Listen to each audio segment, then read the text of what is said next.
Good morning all of you. ऊर्जा संरक्षण में रेसिप्रोकेटिंग कंप्रेसर, रोटरी कंप्रेसर और सेंट्रल कंप्रेसर के बाद अगला टॉपिक है हीटिंग, वेंटिलेशन, एयर कंडीशनिंग। ये क्या होता है, इसके क्या सिद्धांत हैं, इसका क्या अनुप्रयोग है, वो सारी चीज़ों को बारी बारी से देखेंगे। सबसे पहला हीटिंग, जिसकी हिंदी होती है तापन। ये क्या होता है, इसको देखते हैं। जैसा कि इसके नाम से स्पष्ट होता है कि हीट से संबंधित है, उष्मा से संबंधित है, ताप से संबंधित है। ठीक है। तापन प्रणाली यानी कि हीटिंग सिस्टम के अंतर्गत सेंट्रल, केंद्रीय और स्थानीय अथवा लोकल तापन विधियां आती हैं। ठीक है। ठंडे वातावरण वाले देशों में, ऐसे प्रदेश जो कि ठंडे होते हैं, जैसे कि यूरोप के, जैसे कि वेस्ट के पश्चिमी देश, वो ठंडे वातावरण वाले देश हैं। तो ऐसे प्रदेशों में या ऐसे देशों में भवन को गर्म रखने के लिए हम हीटिंग सिस्टम का प्रयोग करते हैं, हीटिंग सिस्टम को अपनाते हैं, ताकि वहाँ के जो भवन हैं, वहाँ के जो कमरे हैं, वो गर्म बने रहें और सुखद वातावरण की अनुभूति कराएं। इसके लिए बॉयलर, बॉयलर क्या होता है वो आप सब जानते हैं। इसके लिए बॉयलर को भवन के यानी बिल्डिंग के सेंट्रल स्पेस में रखते हैं और उस सेंट्रल स्पेस से डक्ट एंड पाइप के थ्रू, मतलब वाहिनियों और नलिकाओं का उपयोग करके द्रव को गर्म करने के बाद उष्मा को रेडिएटर के माध्यम से वायु में स्थानांतरित करने के लिए होता है और उसके थ्रू जो हीट उत्पन्न होती है, उस हीट का उपयोग भवन को गर्म करने के लिए किया जाता है। इसमें एक एयर फिल्टर होता है, एयर क्लीनर होता है, जो कि बाहर से आने वाली जो वायु होती है, बाहर से आने वाली जो एयर होती है, उस एयर में जो डस्ट होते हैं, जो धूल के कण होते हैं या जो अन्य अशुद्धियाँ होती हैं, वो छानी जाती हैं, उनका फ़िल्टर किया जाता है और फिल्ट्रेट जो एयर होती हैं वो अंदर प्रवेश करती हैं। सेंट्रल हीटिंग सिस्टम, ये जो सिस्टम है, इसकी खोज सबसे पहले प्राचीन रोम ने किया था, इसीलिए इसका जो श्रेय जाता है वो प्राचीन रोम को जाता है।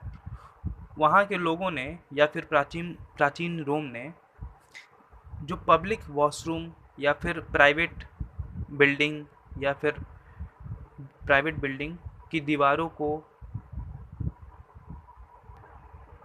प्राचीन रोम में जो पब्लिक वॉशरूम और जो बिल्डिंग होते थे, वहाँ की दीवारों और फर्श में एयर डक्ट या पाइप की प्रणाली को स्थापित करके वहाँ पे उन पाइप और डक्ट की सहायता से, वाहिकाओं की सहायता से जो हीटिंग सोर्स होते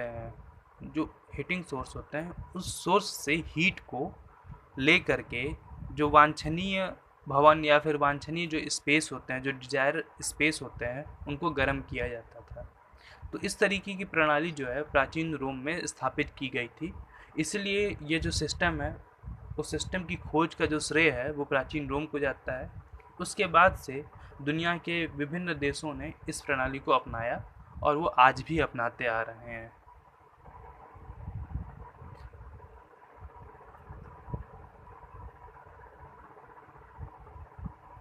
अगला जो है वह है वेंटिलेशन, जिसकी हिंदी होती है संवातन। ये क्या होता है, हम सभी जानते हैं कि वेंटिलेशन जो होता है वो वायु के स्थानांतरण से संबंधित होता है। अमूमन हम सभी जब घर बनवाते हैं या फिर जब घर बनवाने जाते हैं तो आर्किटेक्ट को बोलते हैं कि हमें एक ऐसा रूम चाहिए जो कि एयर वेंटिलेशन से परिपूर्ण हो।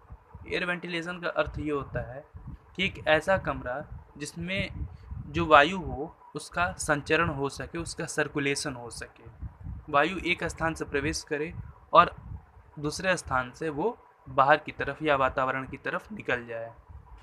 तो यहाँ पे हम देखते हैं कि जो एयर है उसका संचरण हो रहा है, उसका सर्कुलेशन हो रहा है। इस सर्कुलेशन के प्रोसेस को, इस फेनोमेना को वेंटिलेशन बोलते हैं। यह या तो प्राकृतिक विधि से संभव हो पाता है या यांत्रिक विधि से संभव हो पाती है। तो यांत्रिक विधि में और प्राकृतिक विधि में वेंटिलेशन किस तरह से होता है उसको देखते हैं। इससे पहले हम ये जानेंगे कि वेंटिलेशन करते क्यों हैं। वेंटिलेशन करने का जो मुख्य अभिप्राय है, जो मुख्य अर्थ है, वो ये है कि जो वायु में नमी, गंध, ऊष्मा, धूल एवं वायु में उपस्थित जो बैक्टीरिया होते हैं उनको निष्कासित किया जाता है, उनको हटाया जाता है और शुद्ध वायु को जो कि वातावरण में उपस्थित होता है उसको ग्रहण किया जाता है और यह प्रक्रिया चक्रीय रूप में चलती रहती है। इसी प्रक्रिया को वेंटिलेशन बोलते हैं। अगला है, हमने बताया ये दो तरीके से संभव हो पाता है। पहला मैकेनिकल या फोर्स वेंटिलेशन, दूसरा होता है नेचुरल वेंटिलेशन। तो यांत्रिक वेंटिलेशन यानी कि मैकेनिकल वेंटिलेशन जो होता है वो होता है किसी यंत्र द्वारा।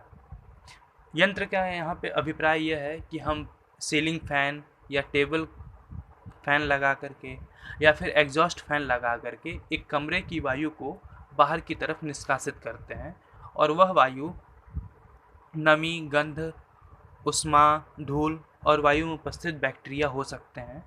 तो उन अशुद्ध वायु को हम इस फैन के माध्यम से और एग्जॉस्ट फैन के माध्यम से वातावरण को निष्कासित करते हैं और शुद्ध वायु को वापस कमरे में प्रवेश कराते हैं।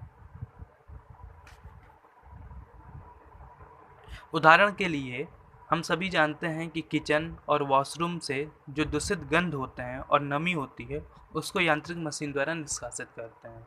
तो हम लोगों ने देखा होगा कि किचन में और वॉशरूम में एग्जॉस्ट फैन लगे होते हैं। इसका मुख्य उद्देश्य ये होता है कि जो वायु में उपस्थित गंध और बैक्टीरिया होते हैं उनको बाहर निकालना होता है, इनका मुख्य उद्देश्य। प्राकृतिक संवातन में जो माध्यम होते हैं, जो जिसके माध्यम से हम ये वेंटिलेशन करते हैं, उसके लिए हम अमूमन खिड़की का इस्तेमाल करते हैं या रोशनदान का इस्तेमाल करते हैं। खिड़की या रोशनदान के इस्तेमाल करने से हम ये जान पाते हैं कि एक कमरे में दरवाजे के माध्यम से जो वायु प्रवेश कर रही है वो वायु प्रवेश करने के बाद खिड़की और रोशनदान के माध्यम से वो वायुमंडल को वापस निष्कासित कर दी जाए या बाहर भेज दी जाती है। इससे कमरे का जो तापमान है वो नियत बना होता है और सुखद अनुभूति प्रदान करता है, जिससे कि जो वायु का संचरण, जो वायु का सर्कुलेशन है वो बना होता है। इसे वेंटिलेशन बोलते हैं। इसे प्राकृतिक संवातन भी बोलते हैं। अगला है एयर कंडीशनिंग, वातानुकूलन। वातानुकूलन का अर्थ होता है कि वातावरण के अनुकूल, वातावरण अगर जैसा है उसके अनुकूल टेम्परेचर होना है, उसके अनुकूल तापमान का होना।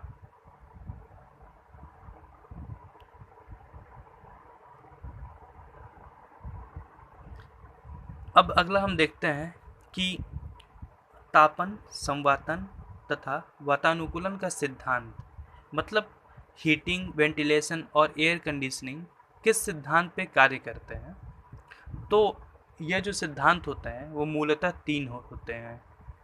पहला होता है थर्मोडायनेमिक्स, दूसरा होता है फ्लूइड मैकेनिक्स और तीसरा होता है हीट ट्रांसफ़र। ठीक है, और यह तीनों मतलब थर्मोडायनेमिक्स, फ्लूइड मैकेनिक्स और हीट ट्रांसफ़र, यह तीनों आपस में घनिष्ठ रूप से संबंधित होते हैं। उपरोक्त तीनों कार्य एक दूसरे से घनिष्ठतापूर्वक जुड़े होते हैं, घनिष्ठ रूप से जुड़े होते हैं। बहुत अधिक गर्मी या बहुत अधिक सर्दी या बहुत अधिक ठंडक जो है मानव के लिए सुखदायी नहीं होता है, मानव के लिए फेवरेबल नहीं होता है। तो इसलिए एक सुखद अनुभूति के लिए, मानव के लिए एक सुखद अनुभूति के लिए मानव के परिप्रेक्ष्य में एक नियत टेम्परेचर का होना ज़रूरी है, जिसमें न तो बहुत ज़्यादा गर्मी हो न ही बहुत ज़्यादा ठंडक हो।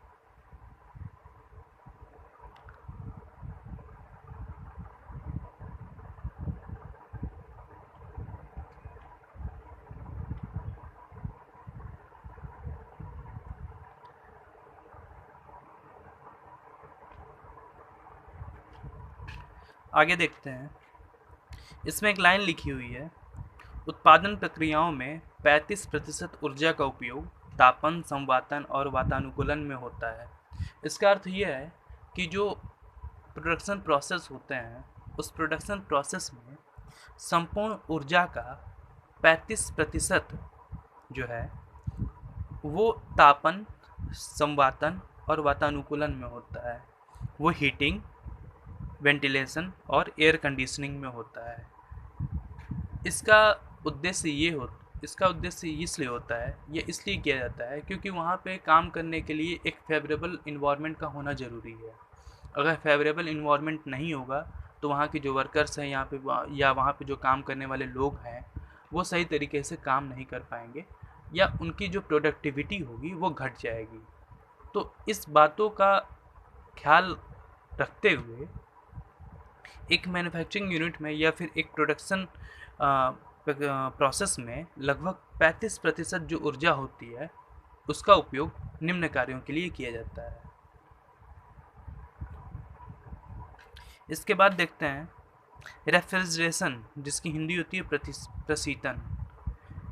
प्रशीतन यानी कि रेफ्रिजरेशन और एयर कंडीशनिंग का जो कार्य होता है मुख्य रूप से ताप को एक स्थान से अवशोषित करके दूसरे स्थान पर ले जाना होता है, ठीक है। और यह दोनों एक दूसरे से विपरीत तरीके से जुड़े होते हैं।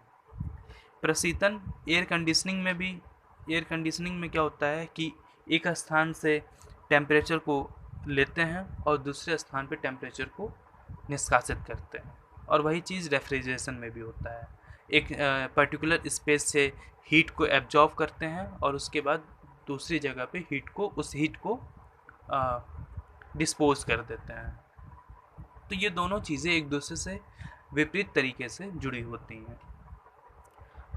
आगे है रेफ्रिजरेशन और एयर कंडीशनिंग वास्तव में हीट रिमूवल की प्रक्रिया है। जैसा कि हमने बताया, ये दोनों एक दूसरे से हीट को एक पर्टिकुलर स्पेस से एब्जॉर्ब करते हैं और उसके बाद इसे निष्कासित करते हैं। इस प्रक्रिया में किसी एक स्थान से या वस्तु का तापमान घटाने व आसपास के तापमान को कम बनाए रखने में मदद मिलती है। इस प्रक्रिया में प्रशीतन या वातानुकूलन किए जाने वाले स्थान या वस्तु से ताप निकालकर दूसरे स्थान व वस्तु को स्थानांतरित किया जाता है, जैसा कि हमने पहले बताया। यह दोनों एक प्रक्रिया के दो विपरीत सिरे हैं। यह दोनों एक ही प्रक्रिया के मतलब हीट रिमूवल प्रक्रिया के दो विपरीत सिरे हैं, और केवल इच्छित परिणाम जो हमारे डिज़ायरेबल जो गोल होते हैं, जो डिज़ायरेबल रिजल्ट होते हैं, वो एक दूसरे को इसको अलग करते हैं, एक दूसरे को पृथक करते हैं कि हमें कब रेफ्रिजरेशन का इस्तेमाल करना है और कब एयर कंडीशनिंग का इस्तेमाल करना है। यह हमारे वांछनीय या फिर इच्छित परिणाम पर निर्भर करते हैं।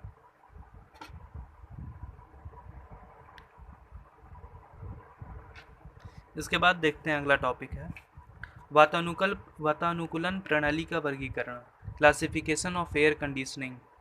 पहला है उद्देश्य के आधार पे, दूसरा है वर्ष के मौसम के आधार पर, और तीसरा होता है प्लांट के आधार पर। ये तीनों के भी कुछ उपवर्गीकरण हैं जिनको हम बारी बारी से देखेंगे। पहला है उद्देश्य के आधार पर, on the basis of purpose. Air conditioning के जो क्लासिफिकेशन, जो वर्गीकरण है, वो उद्देश्य के आधार पे क्या क्या हो सकते हैं, इसका अर्थ ये है। तो पहला है कंफर्ट एयर कंडीशनिंग और दूसरा है इंडस्ट्रियल एयर कंडीशनिंग। तो पहला देखते हैं सुखद वातानुकूलन या कंफर्ट एयर कंडीशनिंग।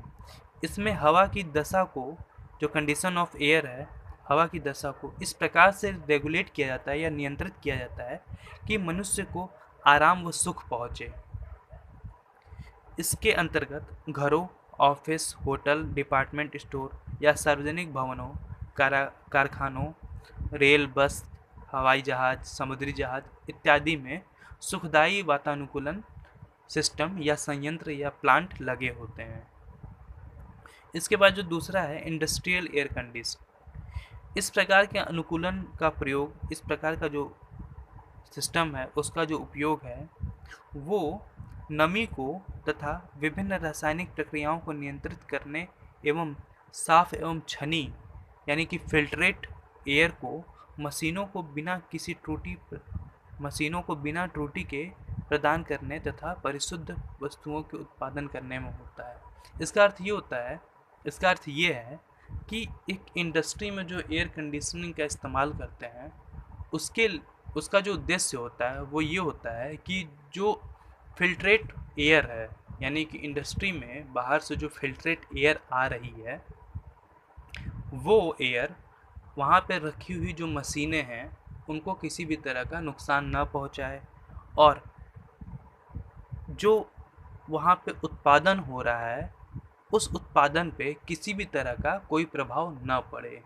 इसके लिए जो एयर कंडीशनिंग का इस्तेमाल करते हैं वो इंडस्ट्रियल एयर कंडीशनिंग कहलाता है या उसके अंतर्गत रखा जाता है। इसके बाद यहाँ पे देखिए हमने देखा कि उद्देश्य के आधार पे जो एयर कंडीशनिंग होती है वो दो प्रकार की होती है, कंफर्ट एयर कंडीशनिंग और दूसरा होता है इंडस्ट्रियल एयर कंडीशनिंग। उसके बाद आते हैं वर्ष के मौसम के आधार पे, on the basis of weather of the year. वर्ष में जो मौसम होते हैं अलग अलग मौसम होता है, सर्दी गर्मी। इस मौसम के आधार पे जो एयर कंडीशनिंग का इस्तेमाल किया जाता है उसके क्या वर्गीकरण है उसको हम देखते हैं। तो इस आधार पे जो वर्गीकरण होता है वो 3 प्रकार का होता है। पहला होता है विंटर एयर कंडीशनिंग और दूसरा होता है समर एयर कंडीशनिंग और तीसरा होता है ईयर राउंड एयर कंडीशनिंग। जैसा कि इसके नाम से ही पता चल रहा है कि विंटर एयर कंडीशनिंग का अर्थ यहाँ पे ये हुआ कि जाड़े के मौसम में जो हमें एयर चाहिए या फिर जो जाड़े के मौसम में एक भवन के भीतर जो तापमान होना चाहिए वो स्वाभाविक रूप से गर्म होना चाहिए बाहर की अपेक्षा। तो उसके लिए जिस निकाय का या जिस सिस्टम का उपयोग करते हैं वो यह है, ठीक है। ये प्रणाली है शीतकालीन वातानुकूलन प्रणाली। ये क्या है, ये कैसे काम करता है, इसको हम देखेंगे। सबसे पहले शीतकालीन वातानुकूलन के द्वारा आवश्यक स्थान पर, मतलब वो भवन हो सकता है या कोई पर्टिकुलर स्पेस हो सकता है या कुछ भी हो सकता है, आवश्यक स्थान पर वायु का स्राव ऊष्मा के साथ साथ उष्णता ड्राइनेस की मात्रा में भी बढ़ोतरी की जाती है। मतलब जाड़े के दिनों में जो हमें एयर चाहिए, जो भवन के भीतर जो तापमान चाहिए वो अपेक्षाकृत बाहर की वायु से उसका जो तापमान होगा वो अधिक होना चाहिए और ड्राई होना चाहिए। इसके लिए जो प्रणाली इस्तेमाल की जाती है वो इस सिद्धांत पे कार्य करती है। देखिए आउटसाइड एयर, यहाँ पे डैम्पर है, ये फिल्टर लगा हुआ है और ये जो हिस्सा है वो प्री हीटर कहलाता है। उसके बाद ये ह्यूमिडिफायर है, ये रीहीट ऑयल है। उसके बाद यहाँ पे फैन लगा हुआ है, फैन के साथ साथ एक डक्ट है या एक वाहिनी है या नलिका है। इस नलिका के द्वारा एक स्पेस दिया गया है, वह स्पेस है कंडीशनड स्पेस। उसके बाद आगे का जो हिस्सा होता है वो रीसर्कुलेटेड एयर कहलाता है। ये क्या है, ये कैसे काम करता है, इसको देखते हैं। यहाँ पे हम देख रहे हैं कि आउटसाइड एयर ये डैम्पर है। बाहर के वातावरण से एयर अंदर की तरफ प्रवेश करती है, डैम्पर के माध्यम से प्रवेश करती है। यहाँ पे प्रवेश करने के बाद यह जो एयर है वह रीसर्कुलेटेड एयर से मिक्स होती है। बाहर की वायु और रीसर्कुलेटेड एयर यहाँ पे मिक्स होती है। फिर उसके बाद ये आगे की तरफ प्रवेश करती है, प्रोसेस करती है, तो यहाँ पे फिल्टर लगे होता है। फिल्टर का काम क्या होता है कि बाहर से आने वाली जो वायु है उस वायु में उपस्थित जो धूल के कण हैं और जो अन्य अशुद्धियाँ हैं वो छन जाएं, वो फिल्ट्रेट होकर के यहीं पे रह जाएं और छनी हुई जो वायु है वो अंदर की तरफ प्रवेश करें, जिससे कि जो हमारा पूरा निकाय है, जो हमारा पूरा सिस्टम है, उसकी गुणवत्ता बनी रहे, वो डैमेज ना हो। तो अंदर की तरफ जो फिल्ट्रेट एयर है वो प्रवेश करती है। प्रवेश करने के बाद यह प्री हीटर से गुजरती है। प्री हीटर में जो फिल्ट्रेट एयर है वो गर्म हो जाती है। प्री हीटर, वो गर्म हो जाती है। गर्म होने के बाद ये अगले चरण में प्रवेश करती है, जहाँ पे